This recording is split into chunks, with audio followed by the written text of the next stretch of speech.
ESPN on this Saturday from Norman, Oklahoma. We take you inside Lloyd Noble Arena for this matchup. 21st ranked, the Baylor Bears visiting the Oklahoma Sooners.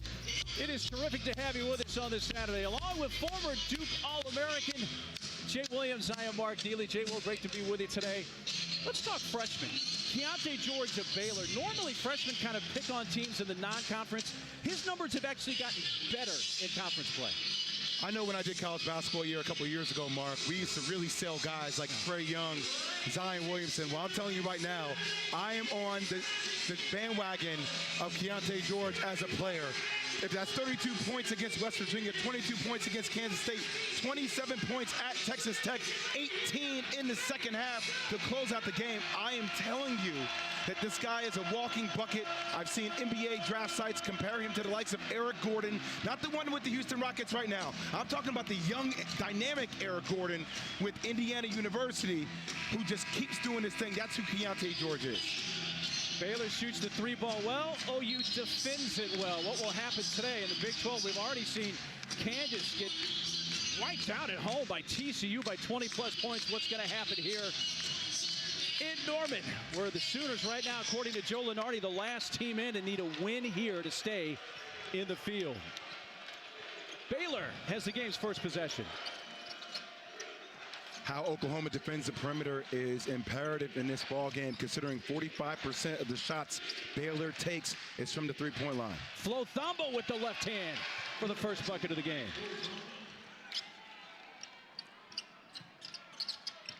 They don't get a ton of offense out of Flo, averaging about 5 points per game. They get an early basket from him. There's the OU starting five, including impressive freshman Milos Uzan. If they can get Tanner Groves going for the Sooners, that'll be a big deal today. Yeah, I think he's a huge piece for them. And actually, Porter Moser, I give them a lot of credit. He talked about that in shoot-around for Tanner to get going early, for him to find the confidence. I like the designated play for him right off the jump. That trio of Pryor, George, and Flagler, it's so effective from beyond the arc. Pryor gets in the lane a little long. A Thamba rebound keeps it alive, and a wide-open three is short from Jalen Bridges. OU is going to have to hit the defensive boards in this ball game. Baylor, one of the best offensive rebounding teams in the country. And for a team that shoots so many threes, they're long rebounds, Mark. So the guards really got to dig in and chase those rebounds down. That's something you definitely got to take into account with those long shots and long rebounds. Here's Jalen Hill down low on Bridges. Another Thamba rebound. Bridges took a unintentional blow to the face. He's a little slow getting into the play, and there's Thamba, who has another bucket. We have an official timeout called by Jerry Pollard just to make sure Bridges is okay. Jalen looks like he is going to come off the floor. Yeah, it took a nasty one to the face there from Hill. That's a no call. That's inadvertent. I mean, it's what happens when you scrap for a loose ball for a rebound. So I think they're going to give him time so he doesn't have to leave the game. Let's take a look again at the play down low. This comes down right there, boom. Left elbow comes out, flanks him right in the right eye. Yeah. They have lost the contact lens there. I mean, as we used to say back in the day, no blood, you're okay. You know, no blood, you're okay. These things happen. I got caught with a random elbow by Shaq. You just got to keep playing. Ooh. I'm just glad I was able to get up, let's be honest. Yes. It would be a vicious one, but it looked like the contact lens was as much of the issue as the blow he took there. So this is where I want to see Baylor do more, Mark, as it relates to their full court pressure, their pressure on the basketball. You know, the Baylor I remember are dogs defensively. And like I told Scott Drew this yesterday, I think their offense is a national championship offense. I think their defense currently, as it's constructed, is a first weekend defense. Baylor needs to make massive improvements on the defensive end. Hill, three, in and out. This year, or 2 years ago, Baylor had a national championship defense, a good enough offense that led to a national title.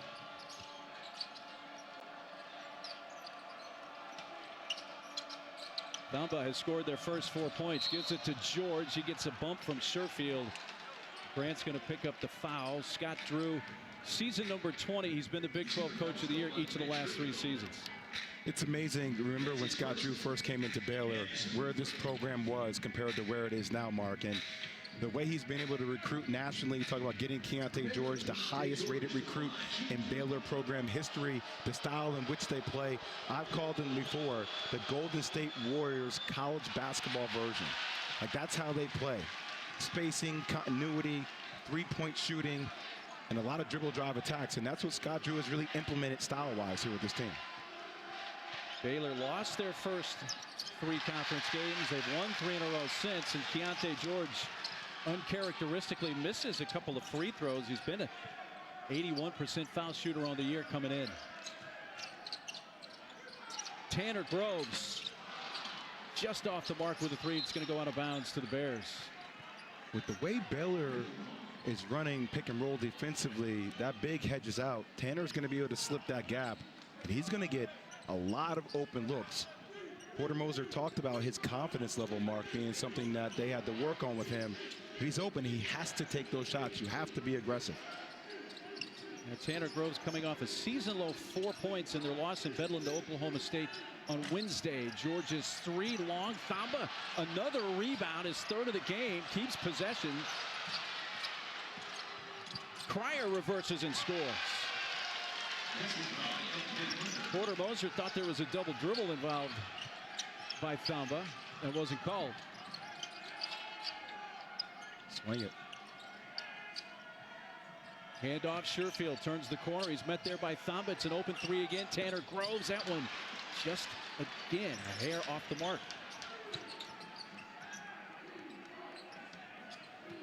Flagler down the lane.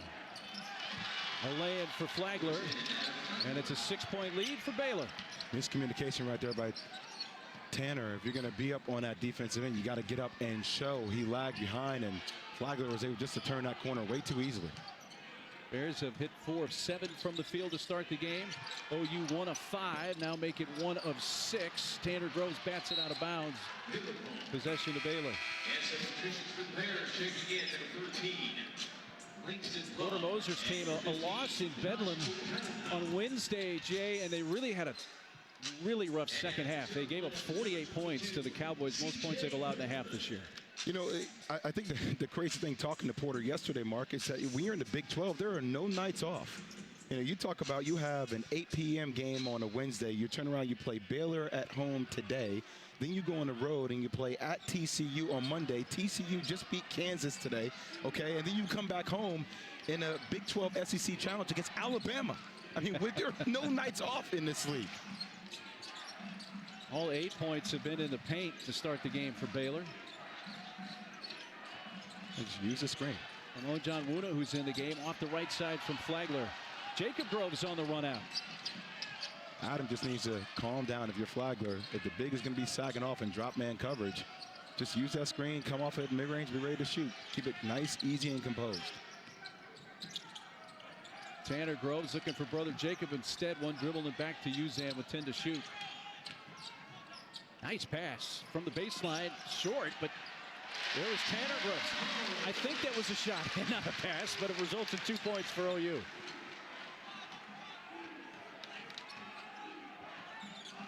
Makes a 6-0 mini run there for the Bears.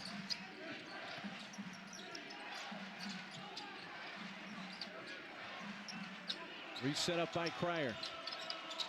Hiller's doing one heck of a job defensively. Great ball screen defense. Josh Ojan Wuna hit a couple parts of that rim, but fell off.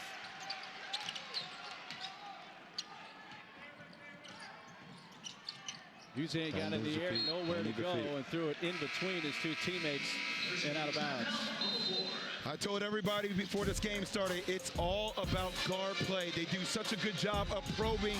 Right there, Cryer with the reverse spin on the glass, and then Flagler turning that corner. A nice, easy lay. Oklahoma has to stop the guards from crossing the line. Here in the Big 12, 21st ranked Baylor taking on OU in Norman. And for Baylor, this is a team, Jay Williams, that certainly has their share of great shooting guards. So, Mark, a couple of years ago, we talked a lot about Trae Young, obviously playing here at OU. Then we talked about Zion Williamson. Well, I'm telling you right now, I'm on the bandwagon of Keyonte George. He is a special basketball player. Overall skill set is off the charts, and the way that Scott Drew and the Baylor system utilized their guard play between Cryer, Flagler, and George, they get them in continuity sets, a lot of high P&Rs, pick and rolls for people at home. We will use a lot of acronyms here on this show. DHOs, dribble handoffs. It's an NBA style and pro sets that they run, and the guards have the freedom to create off the drive situations and let the three rip. 45% of Baylor's shots this year have been three-point attempts. Can you tell I get excited talking offense? They've been very effective. I can see why you're so excited. I mean, from a guard who shot the ball a lot, who didn't like to defend, this is right down my alleyway. Cryer in the lane scores, and all 10 points scored by Baylor to begin the game have come in the paint. I was just about to say that OU has been the team that has defended the three the best in the Big 12. They haven't really had to do that yet. Well, Mark, when you're out on the perimeter, your bigs are hedging and they're showing. So the first thing, if you're a Baylor guard, you're telling your big, as soon as you come set a screen, slip it, roll to the rim, and that's what you want to do. Sherfield with a three. And there's the first made three by either team to start today, and it comes just over 6 minutes into the game. On the Bob Cousy watch, he's going to have to be big today. He's going to have to at least get them 15 to 20 points, because at the clip in which Baylor can score those lulls, he's going to really need to step up his performance. There you go, get a drag screen. Another three in and out. And the long rebound taken by Caleb Lohner, who checked in at the last timeout for Baylor. As did Langston Love, who let go of the three the previous trip. Cryer has it blocked by Cortez. Body's on the floor, and there's going to be a foul called on Lohner, I believe, for Baylor. Wondering if the refs missed one on that Cryer pull-up right here. It was all over his back here. Oh, no, yeah, it looked like got him on the arm. You know, it's interesting for players in college. If I feel a guy on my hip coming off a ball screen, I'm slightly leaning into them while I shoot the three-point shot. You initiate a little bit of that, you know, physicality in order to put the ref in a position to make a call. Oh, John Wooden on nearly a steal. Godwin keeps possession for the Sooners. Good pass. Great pass from Cortez. Godwin finishes. I mean, what a heck of a pass by Cortez. I don't know what's even more impressive, the pass or the flowing hair as he runs down the court, Mark. That's a tough choice right there. I mean, no hair bun, no nothing. He's just letting it ride. I like it. Keyonte George has it punched out. Ortega away. Oh, Porter Moser getting some guys off the bench early today. One of those is Ortega Owe. A 7-0 run for OU.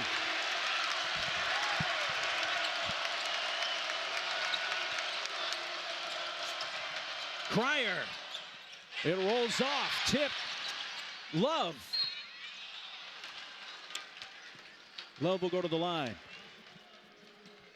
A lot of times when you see freshmen in these type of situations, look, there's a little loose ball right here. He jogs over to it, waiting for it to go out of bounds. And great job by hustling to get that loose ball to create a point in transition. Those are sometimes the difference between winning and losing ball games, Mark.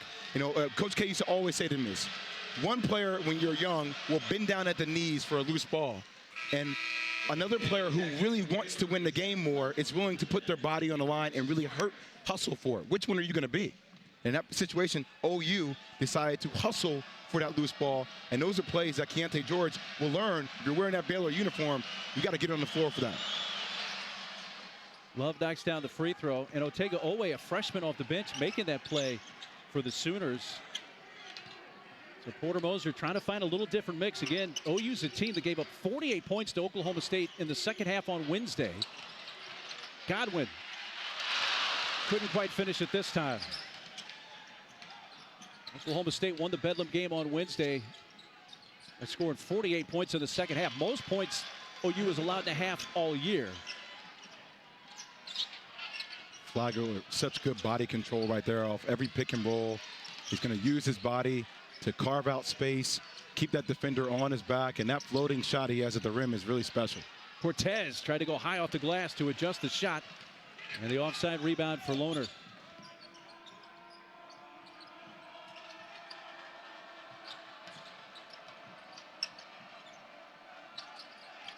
Keyonte is fouled by Owe.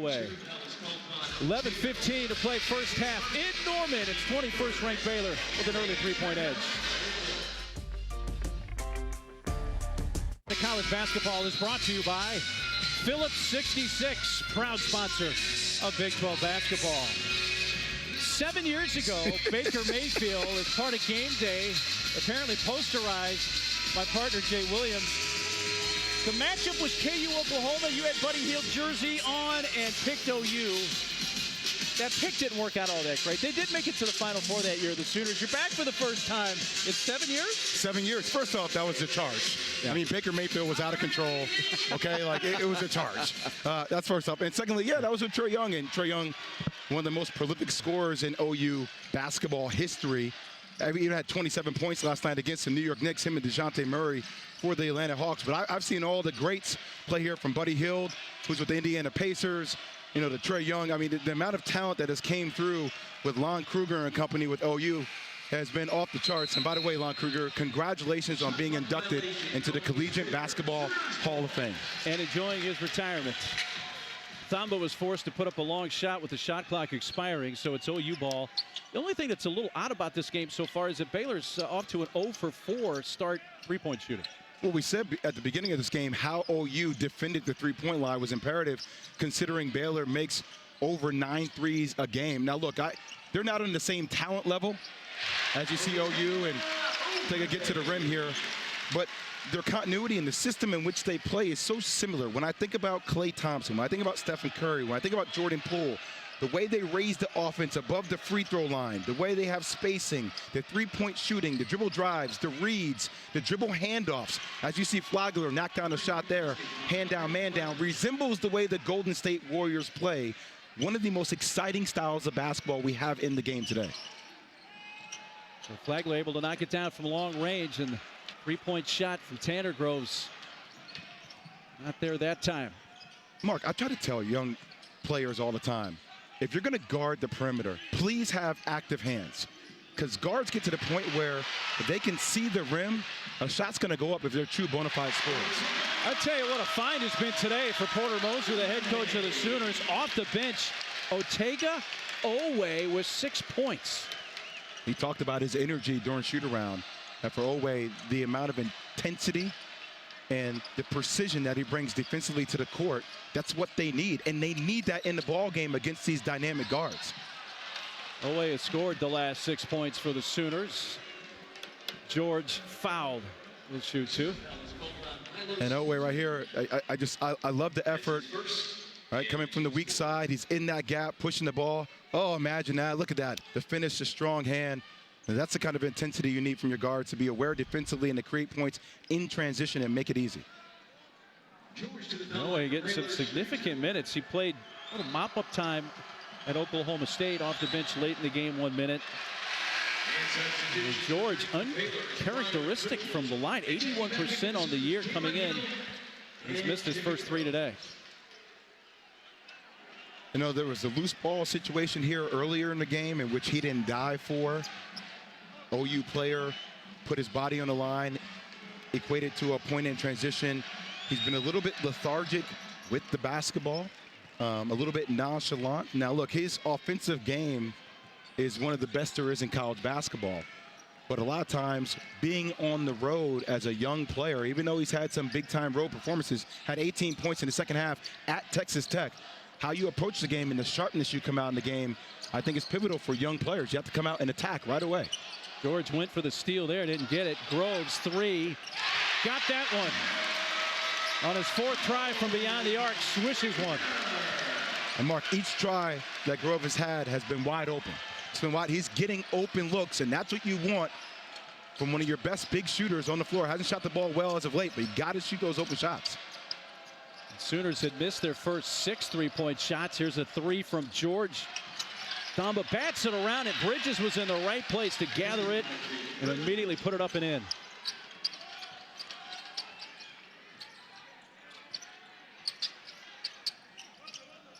Swung to Jacob Groves. His three rims out.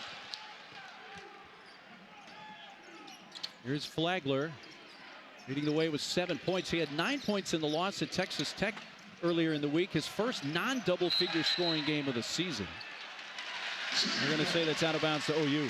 Even though Groves missed that shot in the corner, if Baylor is blitzing off ball screens, which means the big that is hedging out decides to trap the ball with the on-ball defender, and Tanner Groves is able to pop out, he's going to be put in situations time after time where he's going to either have a wide open shot or it's going to be a quick rotation pass or a wide open three. And that's the type of offense that you want to run if you're OU. Once again, here comes the blitz, kick it back, wide open shot every time until they change the coverage. It's easy. It's called keep it simple, KISS. I won't say what the last S is for. That's not that bad of a word, but yeah. But you know what I mean. Be smart about it. So a couple of made threes now by Tanner Groves. Curl it.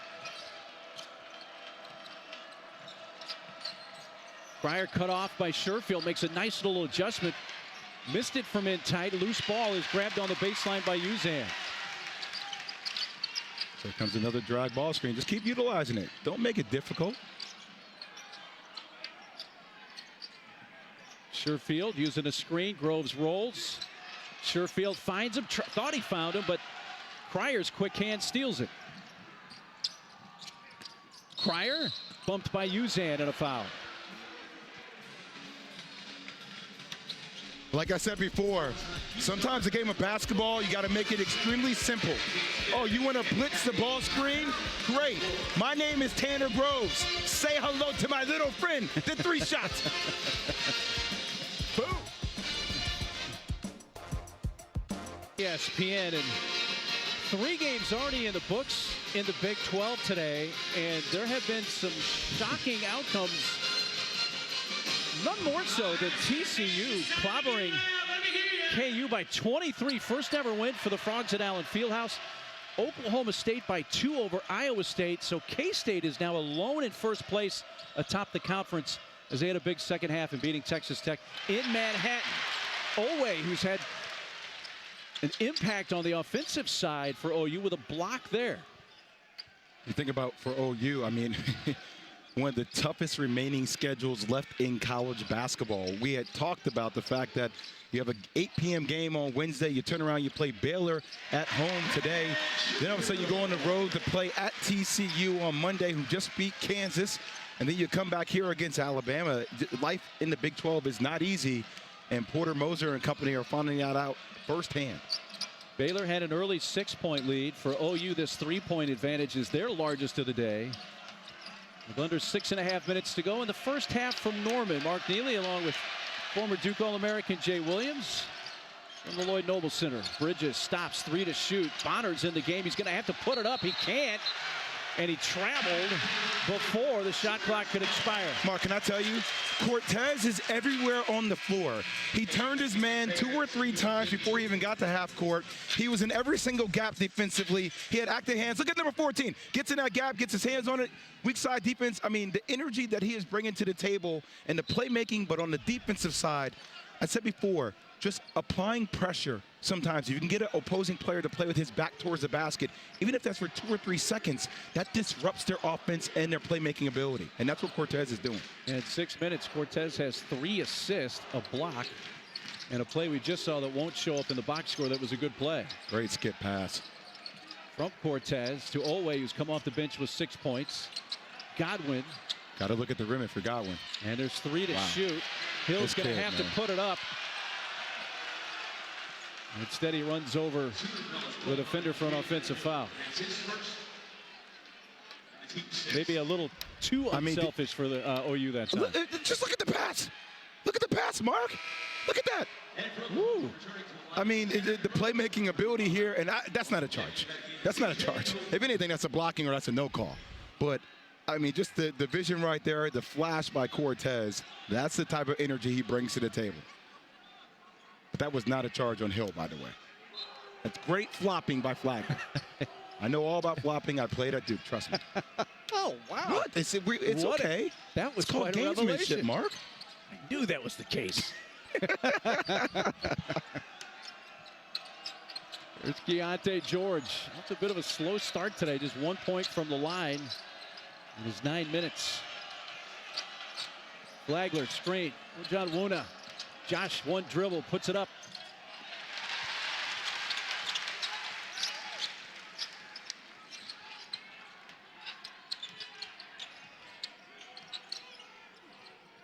Okay, Mark, what play has worked offensively when Tanner Groves is on the floor?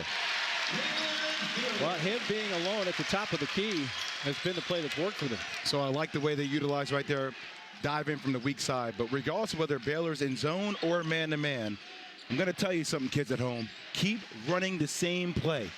If it's working, keep running it. Make them prove to you that they can stop it. Exactly. John Wuna apparently got pushed out of bounds by Tanner Groves. First one on Tanner. Baylor's gone about 4 minutes without a field goal, and they have missed their last 4 from the field on what's been a 7-0 run for the Sooners.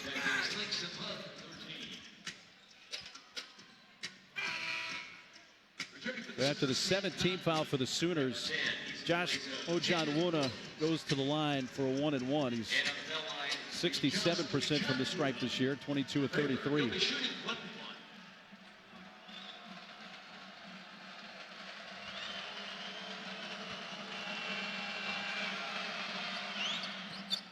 How about our big Monday ACC Big 12 doubleheader on ESPN and the app? Duke's in Plattsburgh, taking on Virginia Tech at 7 Eastern, and then to Waco. Keyonte George, number 21, Baylor squaring off against Jalen Wilson. Number 2 Kansas right now. I'm sure they're going to fall after losing today. And KU will go into that matchup in Waco having lost their last 2 games. And on top of that, the last 2 times they've gone to Waco, KU has lost each of those games. You told me the other day in the car that you think TCU is the best team in the Big 12. I think they brought back all 5 starters. And as long as they stay healthy, I think they have as good a shot as anybody to wind up the Big 12's regular season at the top. So here's the bracketology going into today. Kansas was the last 1 seed for Joe Lunardi. That's obviously going to change. They're going to drop off the 1 line. Iowa State loses today. K-State may move up. We'll see what happens here with Baylor. And OU was the last team in for Lunardi, needing a win to stay in the field. And this is the hardest part when you play in really challenging conferences, is that you have to win these home games if you're OU. Obviously, you're in the fringe of making the tournament. It's not over yet. We're at the middle of January. It's still a lot of basketball left to be played, especially when you're in a conference where you get a chance to put a lot of pelts on the wall because of all the ranked teams in the Big 12. But these type of games at home is where you need your fan base and your energy to have a home court advantage. And we were talking about that before. Like, you know, this place finally is starting to feel a little bit packed, but the energy needs to be picked up so they can have a home court advantage. No doubt. Scott Drew thought that was an offensive foul. Instead, it was a blocking foul on Thamba. It's just 2 team fouls against Baylor so far today. Sherfield for to shoot. That's a 3. Wow. That was a tough shot.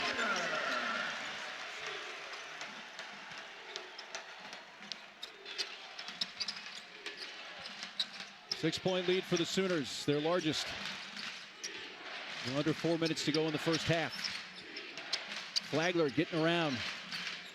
Hill went over the top of that screen, and the turnover, the 5th for Baylor. Sooners trying to extend a 10-2 run. Owe, who has 6 points off the bench. Offensive foul on Owe. Starting to see the 3-ball a little more prominent in this game, Jay Will. Well, Sherfield right there. That's a nice little sidestep. Shot clock dwindling down. I'm telling you, OU, the energy in the building feels different. To Dallin's point, and we talked about how well Baylor shoots the 3, but that OU has defended the 3 the best in the Big 12, and to Dallin's point, they've done that today. Well, especially as you think about Keyonte George. I mean, this guy averaging 18 points per game. And we talk about him, Flagler, and Cryer have combined throughout the regular season for 48 points per game thus far. In this ball game, they only have 12. But for George, you're seeing Nolan, number 22, guard him right now, using that stronger upper body frame and staying low to the ground, getting in his chest, not letting him do a lot of things off the dribble. And look at it, just staying attached to him all the time and challenging every single shot. It's been great perimeter defense thus far from the Sooners. That's hard. You can't lose him. It was a long two. It was short. Hill a rebound, and then Love following the shot commits the foul on Langston Love. See, when you stay attached like that, if you're Nolan and you're following him around everywhere and you get the dribble drive, you can't turn your back completely to stop the dribble drive. You got to keep that butt towards the baseline so you can see where George is at all time, because his offensive game, Mark, is one. If he gets open, he sees the ball go in a couple of times. All of a sudden, he finds that rhythm offensively, and he's the most dangerous guy on the court. He's a walking bucket, man. Let's be honest about it.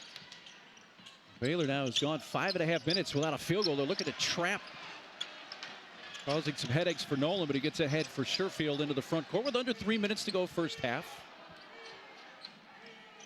OU has hit their last 4 shots from the field. Nolan from the corner three, that's long.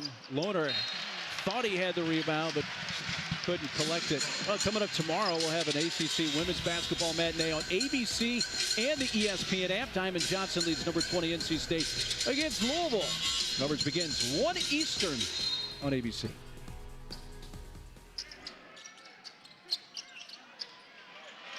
Okay, who's in the game, Mark? Number 35. That would be Tanner Groves. His brother Jacob, a three, off the heel. I'm okay with the shot. I'm just trying to tell people it is not that difficult. Tanner Grove is going to have the matchup every single time. You just got to utilize the ball screen for Nolan. Just utilize the ball screen. Flatten out the defense. Keep it spaced. Come off the ball screen. They're going to hedge. They are blitzing the ball screen. Tanner Groves will be open every single time. You know, sometimes we make it so difficult because we want to do all this dribble drive and swing it and rotate it. Just no. Let's go back to the play that we know works. Look how far they got them extended running their offense. That's the kind of ball pressure you need.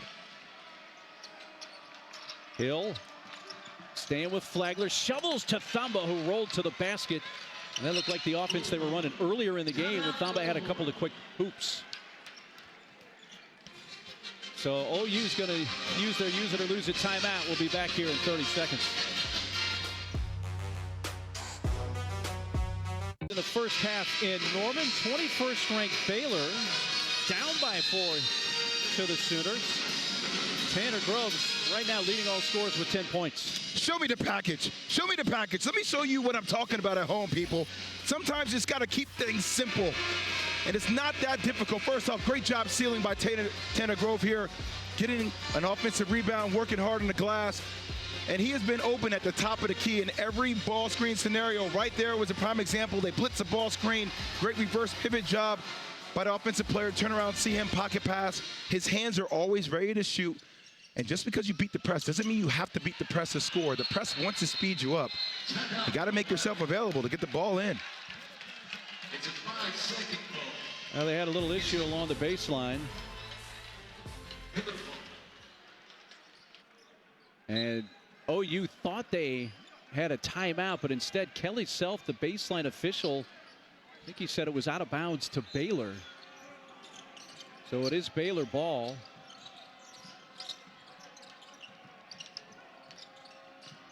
George looking for his first field goal of the first half. 0 for 3 from the field. He puts it up way offline.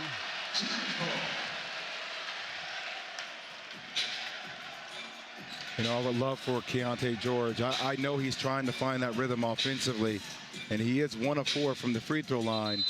But when that shot's not going in from deep, you got to find a way to score in alternative ways. And one of those ways is using that 6'4", 195-pound frame to attack the rim and get to the free throw line to build up that lather and see the ball go in a couple of times. A little pressure in the backcourt by the Bears, but Sooners in the front court up by 4.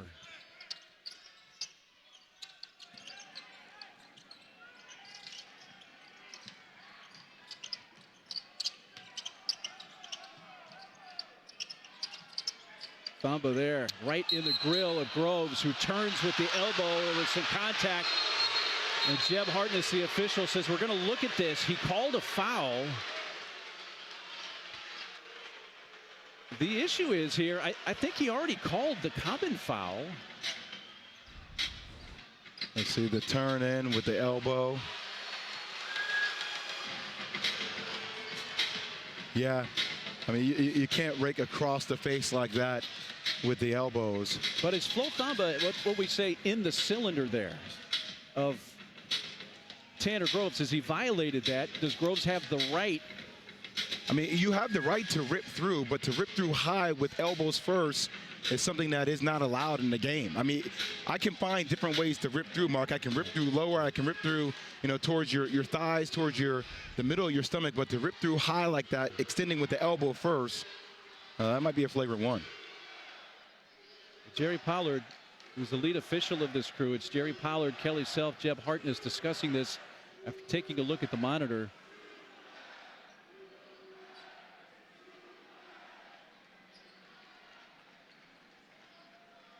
Once again, there's so many ways to get out of pressure. You can reverse pivot, you can sweep through low, you can take a step back dribble. But when you see bigs literally sweep it across the face like that. All right, they're going to flip this because they're going to say that Thamba was in the cylinder and is going to call this foul on Flo Thamba.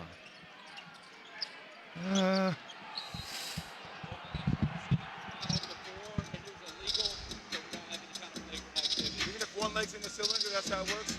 He was straddling his leg. Yeah, okay. All right, the explanation from Jeb Hartness. The cylinder foul occurs before the contact from Tanner Groves, which basically lets the officials get away, because if Jeb Hartness had called a common foul on Tanner Groves, you can't go to the monitor and get rid of that. Mm-hmm. Good slip. Wow. Jalen Hill, his second bucket of the first half. It ends a 3-minute scoring drought for the Sooners.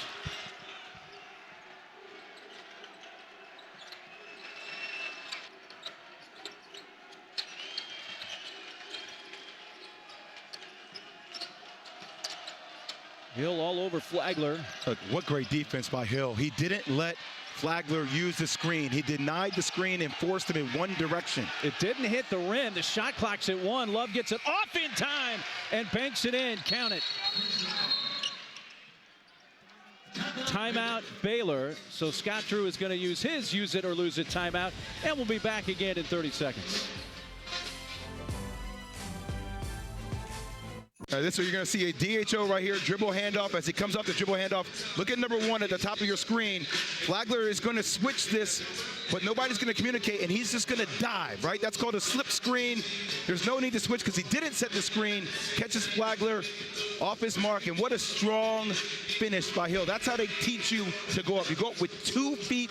You initiate the contact. That creates counterbalance for you to finish right at the rim with the left hand. You know, Jalen Hill, after the loss Wednesday in Bedlam in Stillwater to Oklahoma State, he was asked about their poor second half performance, and he said, it was terrible. That's on me. It's never going to happen again. And OU's had a much better half here to start this game in Norman today. You know, when you're trying to break the press here, if you're OU, I don't know why players keep running towards the sideline baseline. Like you're running towards 2 other defenders. The sideline and the baseline are extra defenders for the defense. Try to have some kind of set play where you're able to catch the ball in the middle of the floor, turn and face. This is now the second time that Baylor has implemented their pressure, and there have been turnovers by OU.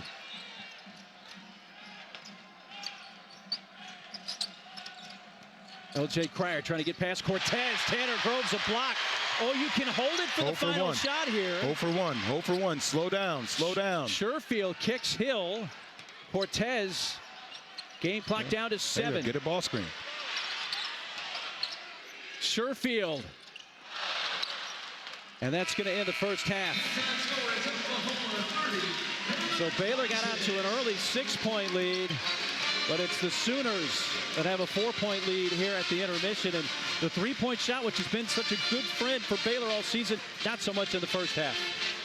OU's done a great job defensively, but how they come out in the second half, that's where Baylor can put on pressure. Let's send it to the studio. Jordan Cornette, Sean Farnham, and Dallin Cuff. Fellas.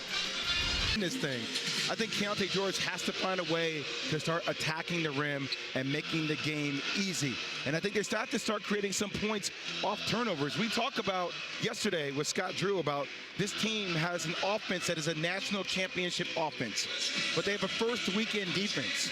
And the next step for Baylor in the iteration of where they're going to be defensively is generating some points off turnovers, which they haven't been able to do thus far.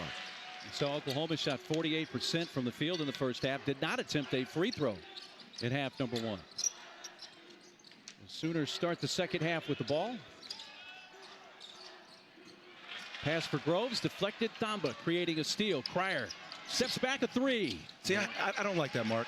I just don't like it. Too quick. It's not too quick. You're in transition. I get transition threes. But that's a 3-on-2 scenario. Find a way to rack it. Get the ball at the rim. See the ball go in first instead of a transition three while your defense is just still trying to get back. Baylor went 1 for 8 3-point shooting in the first half. Missed their first one. Fewest they've hit in the game this year is 5, and that was their loss to Iowa State to start conference play. Flagler sees a lane. Groves trying to cut it off, and Flagler able to finish. And for Flagler now, 9 points to lead Baylor.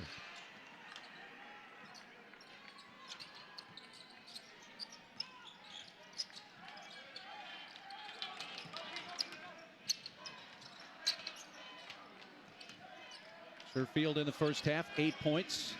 We have still yet to have a Tanner Groves screen, have we? A high pick and roll, Tanner rolls. He's calling them up now, finally, and they're not going to have enough time. 4 to shoot. Jacob Groves has to put it up. That may have been partially deflected. It was short, barely grazed the rim. What a pass by George. Thamba couldn't handle it, though. I think he was a little surprised by how accurate a pass that was. Well, it's a good pass, but you got to know who you're passing it to. And this is what I love by Flagler. To change the speed, second-hand transition right there. Takes his time, puts the ball on his left hand, cradles it, blow by. And a lot of younger guards, smaller guards need to know how to do that. You initiate the contact on the big. You don't wait for the big to come over and hit you. You hit the big first, throw him off, and then you finish at the rim. Attack. Always. And plus, when you jump into the big, that helps counterbalance you in the air. He was able to cut it to a 2-point game. Uzan driving.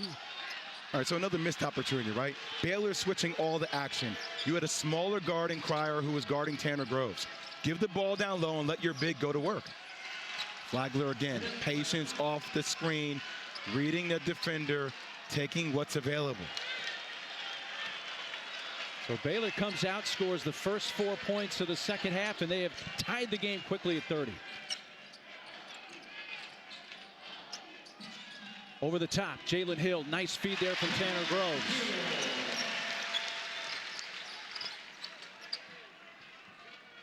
You know, Mark, yesterday I got a chance to talk to the team, and I asked Adam Flagler in front of everybody. I said, you know, when you play at your best, where are you psychologically? And he gave me a lot of different answers. I think about the team, and I think about rhythm flaws. Like, oh, those are politically correct answers. But what's the real answer? Like, where are you?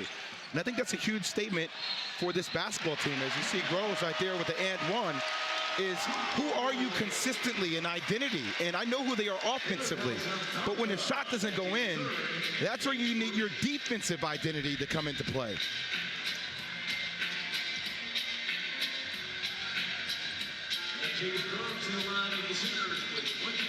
The younger brother, Jacob Groves, getting emotional. A chance for a 3-point play, and that foul on Thamba is his 3rd. So he is the first player on either team to 3 fouls today.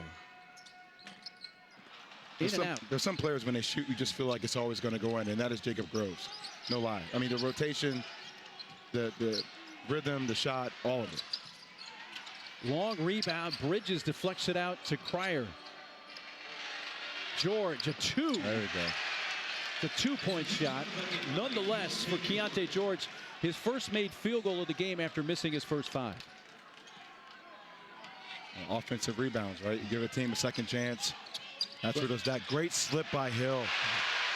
Great slip. Once again, Keyonte George thought there was going to be a screen set. Baylor is switching everything. Hill making the right read and slipping it. Easy dunk at the rim. The Sooners saw a 4-point lead quickly disappear. They have regained it. Bridges looks to cut into it. In and out with a three. A Tanner Groves rebound and an outlet for Sherfield. Come give me a drag screen, Tanner. There it is. Slip. Oh.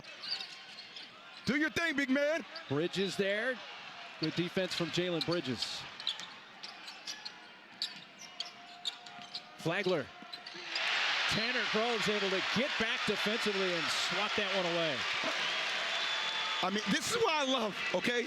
Tanner Groves just missed a shot down here on one end, got his tail all the way back, blocks the shot, and he did something that never happens in college basketball, Mark. It never happens in college basketball. Coach, let me get a breather. I'm winded because I'm actually playing defense. Who would think kids don't do that anymore these days, Mark? You keep seeing guys try to play through that, but that's what you want from your players where they're so exhausted. They have the maturity to say, hey, Porter, give me a breather. I need a second. Let's sustain and maintain intensity on a defensive end, and I can't do that. And let me come back in 3 or 4 possessions. The last thing he wants is after that block to go the other way and him to give up an easy bucket because he's gassed. Exactly. George can't get past. Tough shot. Ooh. Tough shot. Really good defense by Jalen Hill, but the freshman Keyonte George backs up and knocks down a three. That boy is a pro. He is a bona fide pro. Remiss by Hill, a Bridges rebound. Dangerous pass. He really put Flagler at a tough spot, George did. And Flagler was able to come away with it. You didn't need a ball screen. That should have been ISO. Flagler dribbled it off his foot. Bridges diving for it, but Olway got to it first. Cortez a lob for Hill. Godwin following, finishes. Timeout, Baylor.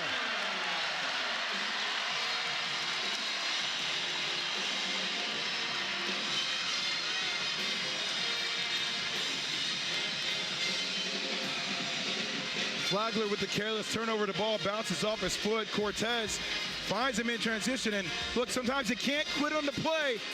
That's what Oklahoma basketball is doing every possession. Tie atop the Big 12 with K-State, Kansas, and Iowa State. KU loses at home to TCU. Iowa State loses, so K-State with their win over Texas Tech at 6-1 leads the conference. So that's an updated look at the Big 12. We've had an update in the score since we went to break. They went and they reviewed the 3 by Keyonte George, which originally was scored as a 2. They say it is a 3, so it's a 38-36 2-point lead for OU. You know, Baylor's in this game, but these are sometimes the things you worry about Baylor. Defensively, sometimes they miss assignments.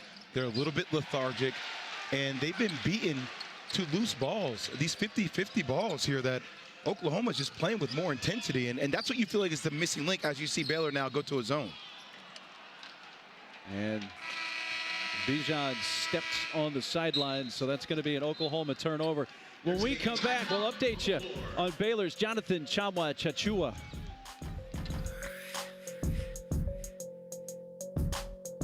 Tchatchoua, who tore his left ACL last year, has not played at all this year. Jay Will had a chance to catch up with him earlier this morning to ask him about the rehab.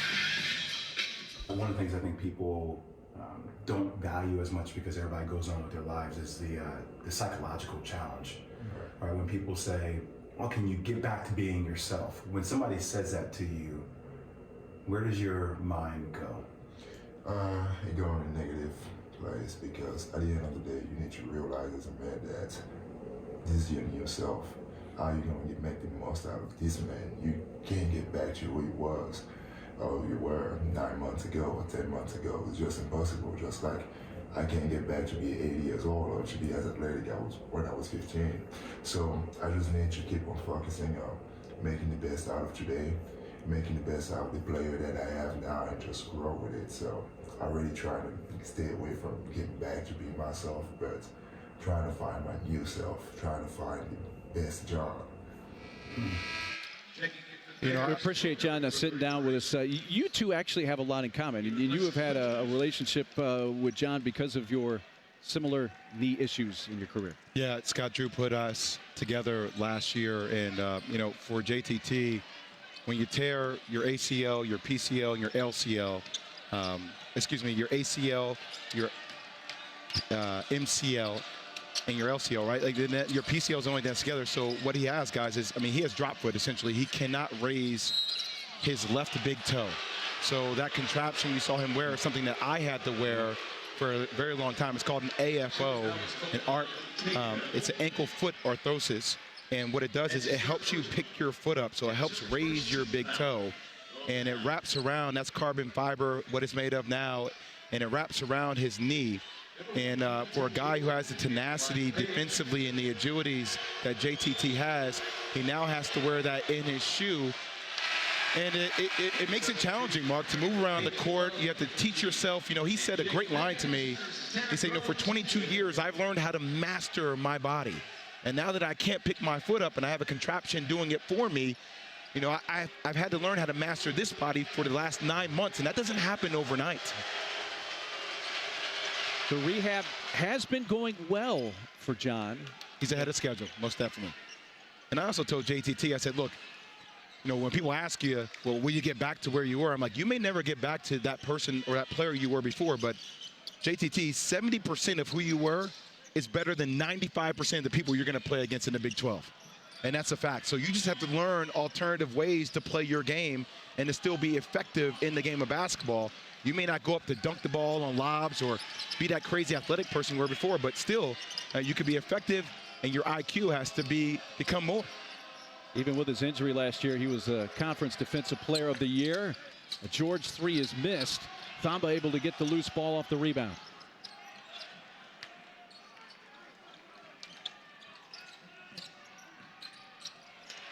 Flagler nearly lost the dribble. Tanner Groves right up on him. Down to 7 on the shot clock. Flagler from the baseline.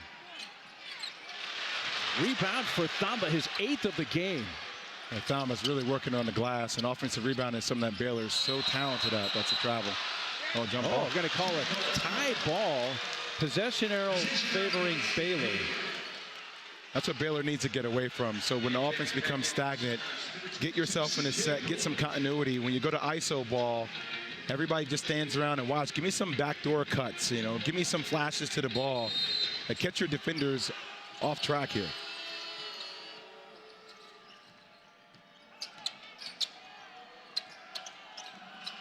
Langston Love, 14-footer, good.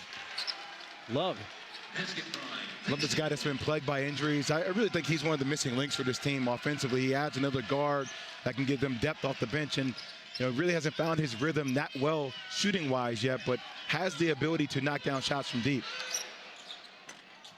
Baylor has taken their first lead since they were up 20-18 with 8.5 minutes left in the first half. Second chance opportunity here for the Sooners. Oklahoma with only 1 free throw attempt on the day thus far. That's where you're missing him. Tanner Groves down low. Give him the ball. Long 3 with the shot clock winding down.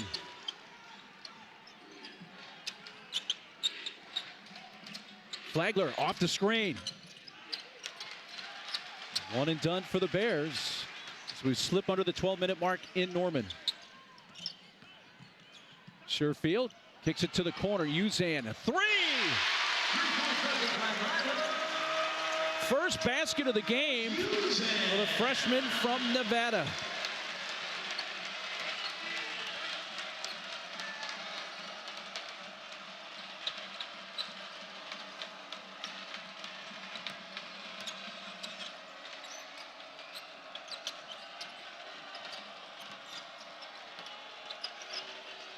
Five on the shot clock, a 3, Keyonte George. Great contest by Hill. And Lohner. Another offensive rebound for Baylor. That's 7 rebounds off the bench for Caleb Lohner. We got Thamba with 8, Lohner with 7. That's half of the 30 rebounds, 15 of the 30 for Baylor today from those 2 players. Flagler found a spot and a little crease to lay it in. When Thamba rolls to the basket like that, he dove in on his man, which created that gap for Flagler to get through. And great patience once again by Flagler, not rushing the pick and roll, but actually picking it apart.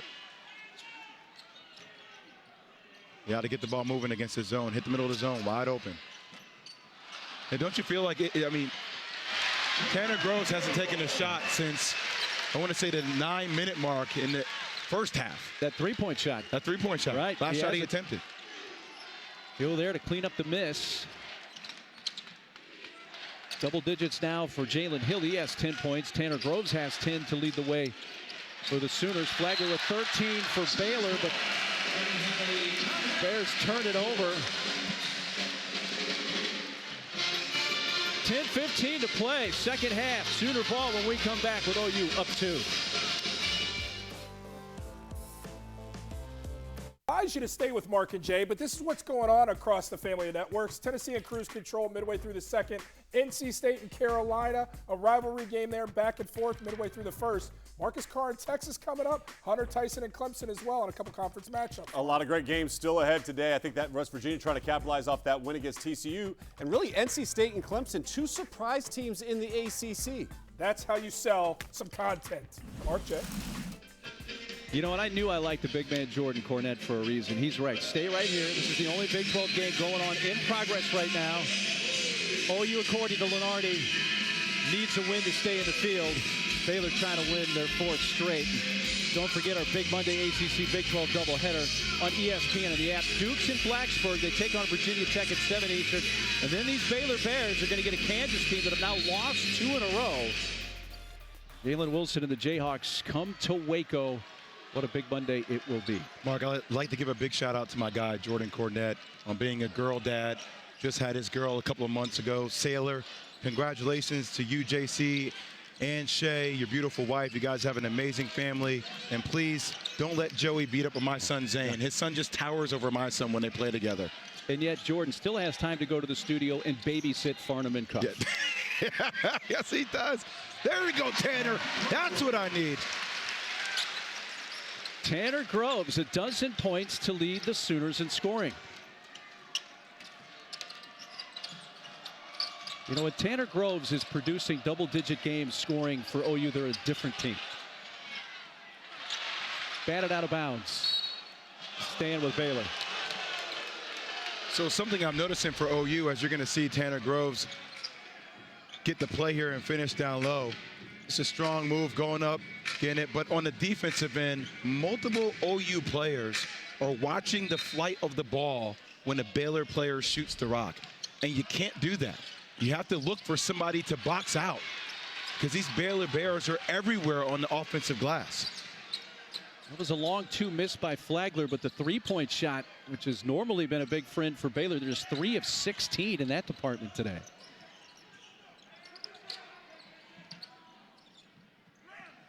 Hill driving baseline.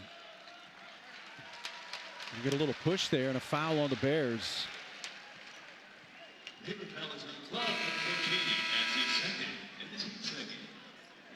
So just over 9 minutes to go. Again, this is a Baylor team that lost their first 3 conference games of the year. The first 2 first couple at home in heartbreaking fashion. A total of 3 points, including 1 to their former assistant Jerome Tang, who's now the head coach at K-State. Now they're looking for their 4th straight conference win, but down by 4 with under 9 to go. On the baseline and out of bounds to Baylor. So Joe Lenardi has OU as the last team in the field, needing a win today to stay in the projected NCAA field. Baylor right now a 4 seed. Remember, not only is it their Big 12 schedule for Baylor, but they had non-conference wins against UCLA and Gonzaga that really helped their resume. Yeah, and that's the life in the Big 12, right? Even though right now you defend home court, you're in the tournament, according to Joe Lenardi. There's a long season, and when you're in the Big 12, you're going to have so many opportunities to play against ranked opponents. And for this OU team, they've been in so many close games. Learning how to win down the stretch is going to be important lessons for the Sooners. Once again, another offensive rebound for Baylor. That one for Josh Ojanwuna. Second foul on Hill. 2 free throws for Ojanwuna. It'll be his second trip to the line today. He's hit both the free throws he attempted in the first half.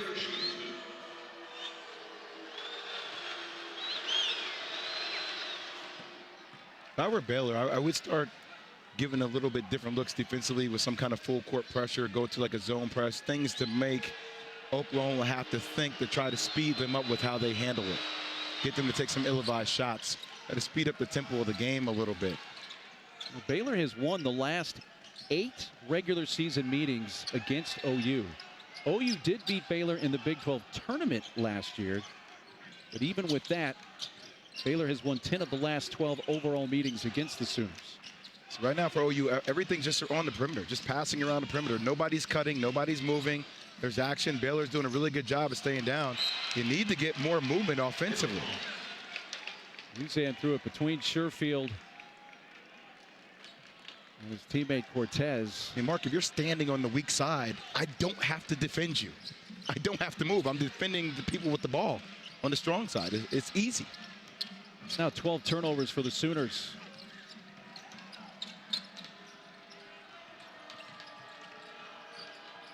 L.J. Cryer. Looks like we're going to have an Oklahoma foul. As the push underneath. So we come to a timeout. Under 8 to play in Norman in a 2-point game.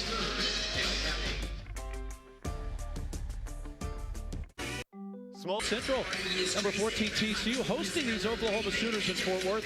And don't forget, you got the early rounds of the Phillips 66 Big 12 Tournament on Big 12 now on ESPN+. All starting March 8th at the T-Mobile Center in Kansas City. Tickets on sale at Big12Sports.com/buy tickets. We saw Coach Venables. What about some of the quarterbacks? Brock Purdy, he's going to be front and center this weekend in the NFL playoffs for the 49ers. He finished his career at Iowa State just last season. Patrick Mahomes played at Texas Tech. Jalen Hurts finished at OU. Yeah, I'm like looking at my phone where I'm like, Patrick Mahomes got hurt? Wait, what? Chad Henney's playing? Wait, they have a 17-7 lead? What's going on? Coach Venables in the house. I mean, even the fact that Brock Purdy doing what he's doing in Kyle Shanahan's offense for the 49ers, I mean, they're going to have some big-time decisions to make next year. What they do with Trey Lance, Tom Brady. Is he staying in Tampa Bay? Is he not? Aaron Rodgers, Garoppolo. It's a beautiful mystery. I mean, a lot of choices out there. Been about a 2.5-minute scoring drought here for the Sooners as Baylor's come back to tie. Baylor 10 of 14 from the line in this game. OU's only attempted 1 free throw. That came here in the second half, and it was a miss by Groves. Screen the zone and look from the weak side. Sherfield got in a tough spot, threw it away, and then George lost the handle. Numbers here, Uzan ahead of the field. Got to crawl over the front rim. Got just enough to get it over the rim.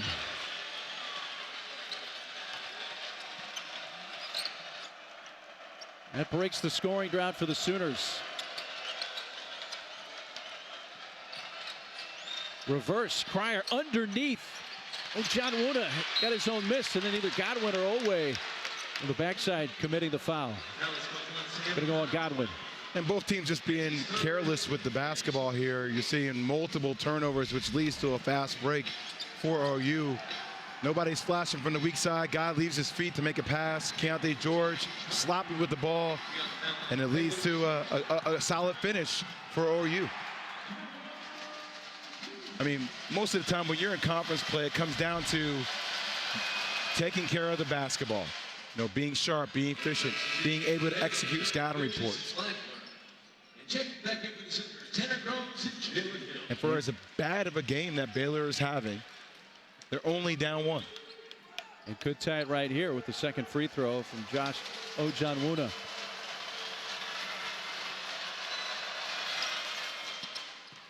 It is 47-all with 6:39 to play. Thombo will replace Ojanwuna on the floor. I mean, Mark, Keyonte George is 2 for 9 for 8 points. Cryer, 6 points, 2 of 10. You think at Flagler 6 of 15 for 13 points. And OU has done a heck of a job defensively. I mentioned OU was on a scoring drought is because they hadn't had a shot attempt in about 2.5 minutes before that bucket in transition by Uzan. Here's Sherfield on the drive. Tip by Tanner Groves. Flo Thamba just pulled down his 9th rebound of the day.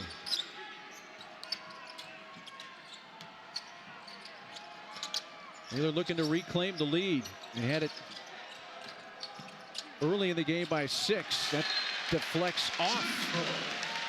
And Cryer and out to the Sooners. I'm giving Groves so much credit here. He is so active in all those pick and rolls. He's getting up, he's stunting, he's following the little down. I mean, he's making life miserable for those guards coming off those screens by keeping his hands active. And he's forcing them to make plays. Tied at 47 with under 6 minutes to go. This Big 12 matchup between the Sooners and Bears. Pass underneath. Hill and one opportunity. It's about seeing the mismatch, slowing the offense down and taking advantage of it. Hill gets Flagler on him. They bring the guy from the weak side up top. That's a great post pass and a strong finish. If they keep switching all the action, you're going to have a small on Hill. And it's OU's job to notice that and recognize it and take advantage of it. Just the second free throw of the game for the Sooners. Their first made free throw comes with under 6 minutes left in the second half.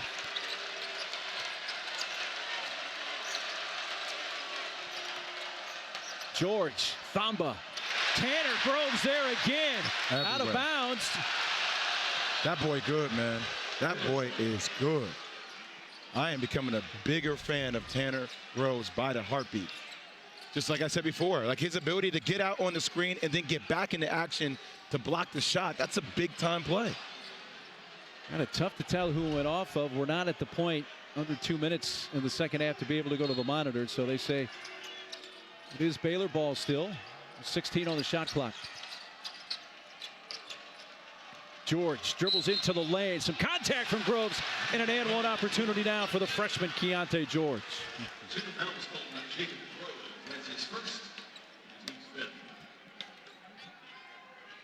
KG has all the talent in the world. It's about finding that sweet, that flow state for him right there, dipping the right shoulder, not extending the right elbow, embracing the contact and finishing over the top. That's a big time NBA-like move. I mean, he's had some explosive offensive games. Still think there's a ton of improvement that he can put in on the defensive side of the ball, but there is no questioning and no doubt around his talent. Baylor Bears are 13 of 17 from the line. They've tied this game at 50. A little over 5 minutes to play. Groves drew some contact, I believe, from George or perhaps Cryer with a reach in, but it's going to be on George. I like the strategy by Moser here, right? They're bringing Hill from the top down low. They're switching action for Baylor, which means a smaller guy. They're then flashing Groves from the weak side, and he can either make a play off the dribble or he can give the post pass to Hill.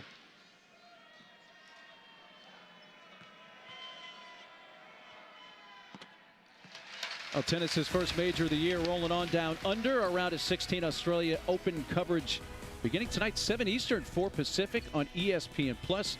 And we'll also continue on ESPN2 here on ESPN2 at 8. Coco Gauff. 1 at 9 Eastern, 6 Pacific. Believe me, all hours of the night, because, you know, basically we're inverse of Australia by about 15 hours. If you wake up at 3 in the morning, you can watch tennis a lot of times. That's perfect for me. It is since I wake up every day at 3 in the morning. Cryer turns, fade away, short, didn't draw iron. Bridges saves it by throwing it off Noland. A heads-up play by Jalen Bridges maintains the possession for the Bears. Once again, though, Groves doing his job off that high P&R, just staying with it. Even though he lost his bouncer, a late contest, you can do that when you have the long wingspan of Groves. Bridges is wide open for a go-ahead 3 for the Bears. Just their 4th made 3 of the game and 17 three-point shots. But it's the Bears up by 1.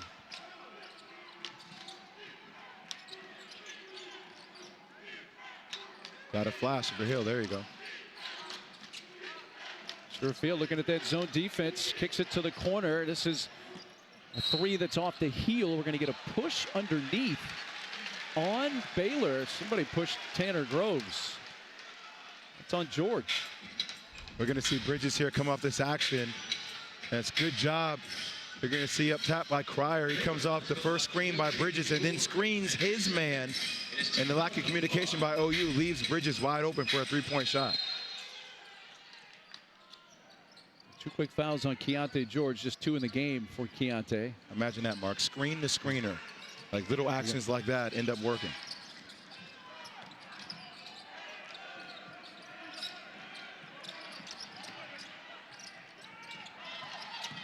Use it, nice feed, and he found Tanner Groves again.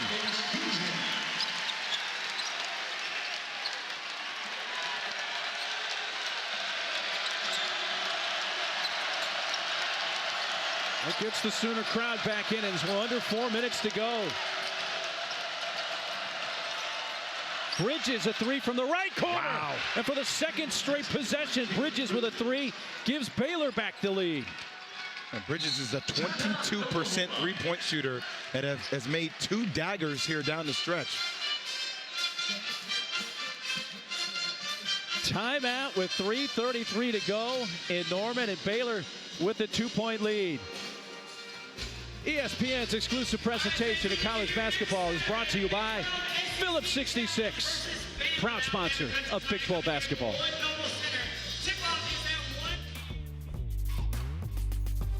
Well, I'm not so sure, but you know. TBD, Dallin. Yes. Hey, the three-point shot's starting to fall for Baylor here, Jay Will. Well, Bridges has been able to knock down 2 daggers here. You're seeing Keyonte George get working offensively.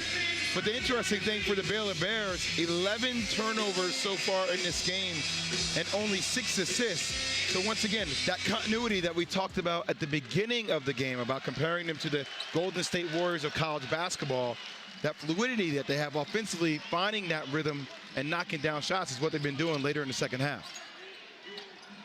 It's an open 3 from the corner. Missed by Sherfield.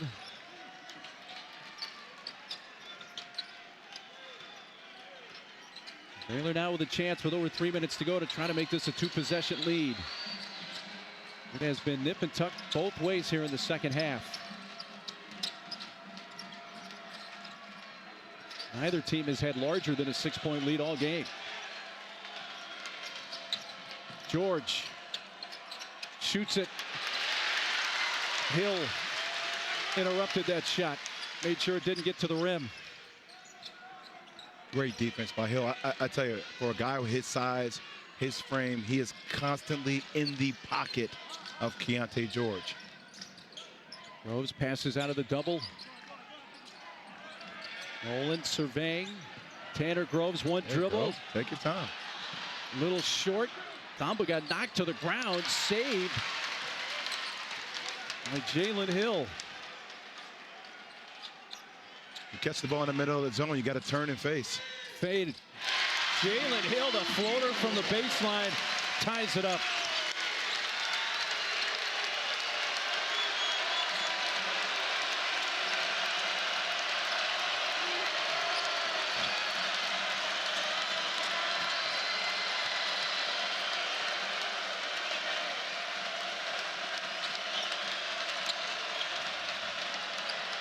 Keyonte George gathers, shoots.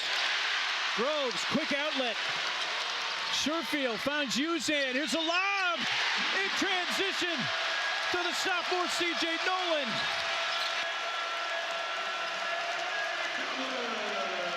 Timeout, Bears.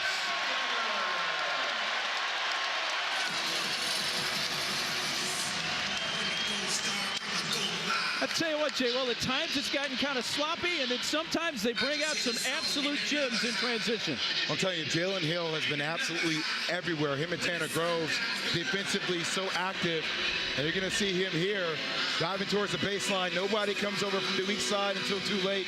Gets a nice little floater up. That's a runner. Saw him working on that yesterday. And then defensively fighting through the screen and contesting and being vertical. Keyonte George trying to create the contact, and then OU coming back. Look at that. I mean, there's only one jersey that was really all the way back. Now it's Flagler for Baylor. Everybody else was trailing in that play. OU has been dominating the tempo and really setting the tone defensively.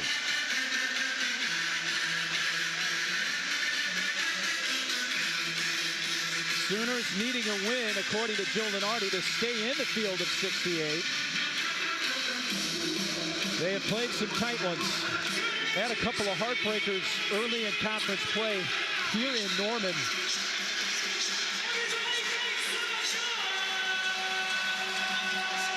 And 5 out of 6 incredibly tight games here. I mean, look at all these. Kansas on the ropes, Texas Tech, Iowa State, Texas. West Virginia was a tough one. It's about having, look, nobody questions the energy in which Porter Moser's team played with. The question sometimes a little bit of their execution, and learning how to win late in conference is challenging.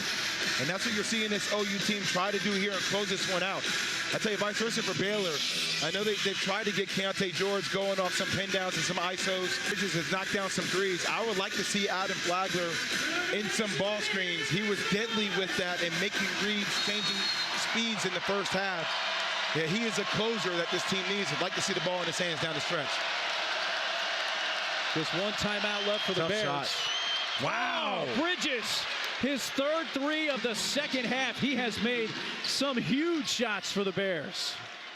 Played extremely well in their last game against Texas Tech, and really just carrying that on in this game here on the road again against OU, making 3 big-time threes in the second half. Bears by 1 with a minute to go.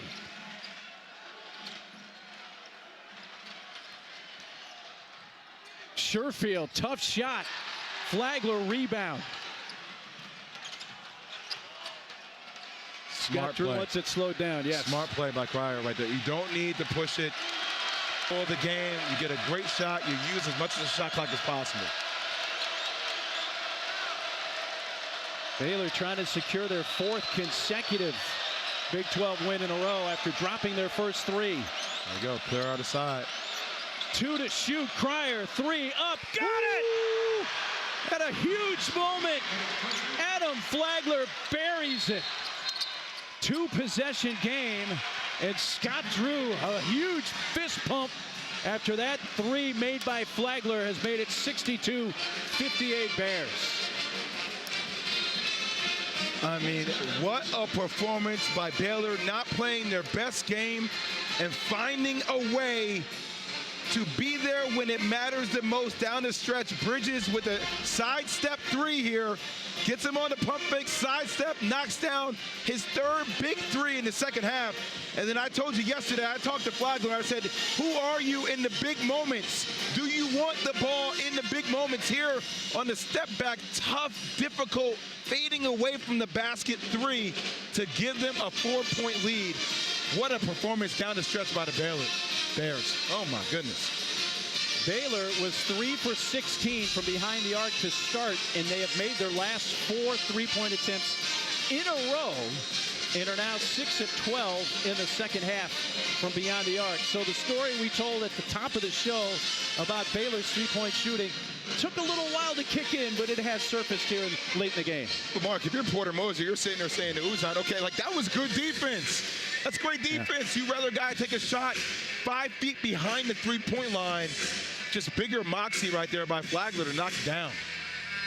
Officials are at the table looking, I think it's just looking to see the clock.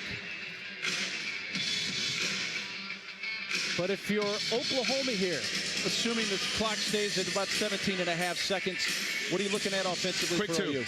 You got to get some kind of ball screen action. I'll say it again like we talked about in the first half. You make the right read. I would get some kind of high ball screen action with Tanner Groves. They have not ran that one time in the second half.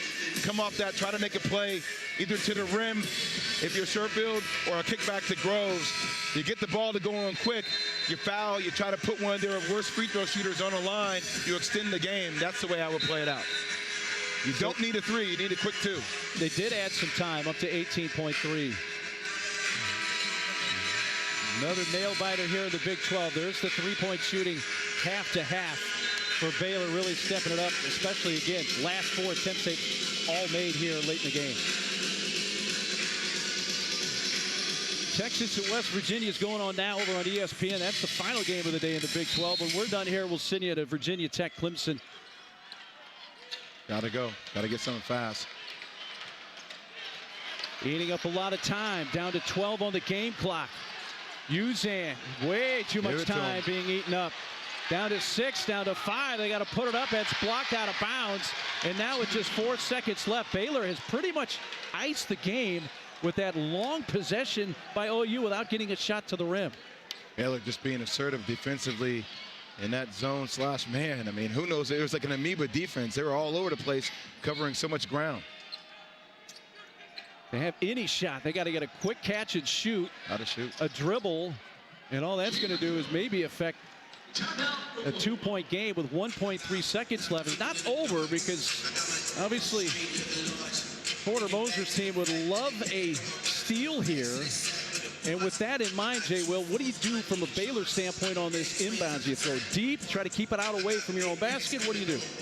Well, with 1.3 seconds after you get the ball inbound and you tell your players to be strong with the ball. Look, you can run the baseline. They're probably going to put a guy on the ball to try to deter vision. But you get something where your best free throw shooters are running back towards the ball, trying to post up for position. And I tell my players in the huddle, look, be strong with the basketball. No turnovers. If we are strong with the basketball, we are going to win this game.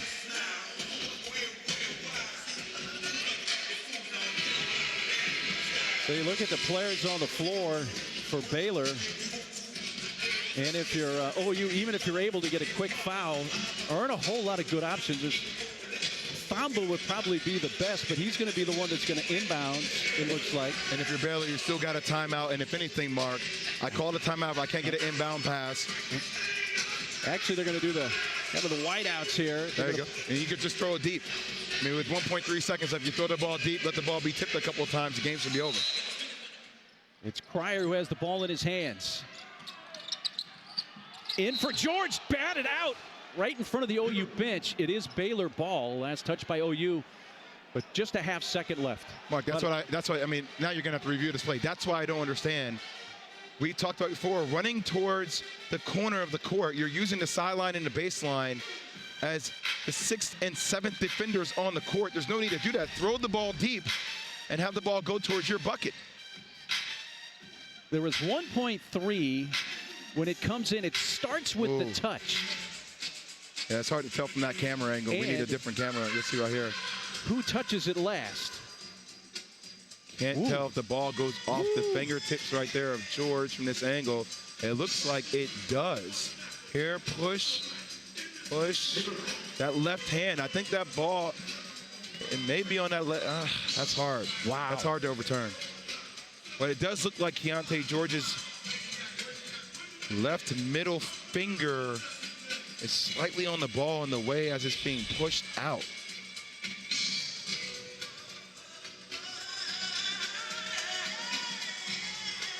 I mean, that one would be tough to overturn. And obviously, again, the call on the floor is Baylor ball. From that camera angle, that's tough to overturn. Kelly Self gave it a look, one of the officials. Now the 3 officials over there by Porter Moser. Looks like, take a different look here. You kind of get screened by the foundation of the basket. Yeah, but you see the extended left hand of Keyonte right there, and it's that left hand, that left middle finger right there on that last freeze frame. Is it the last to touch the ball? That's tough. Are we sure that was Keontae's left hand? You're going to see right here. Look. See that the right hand right there underneath.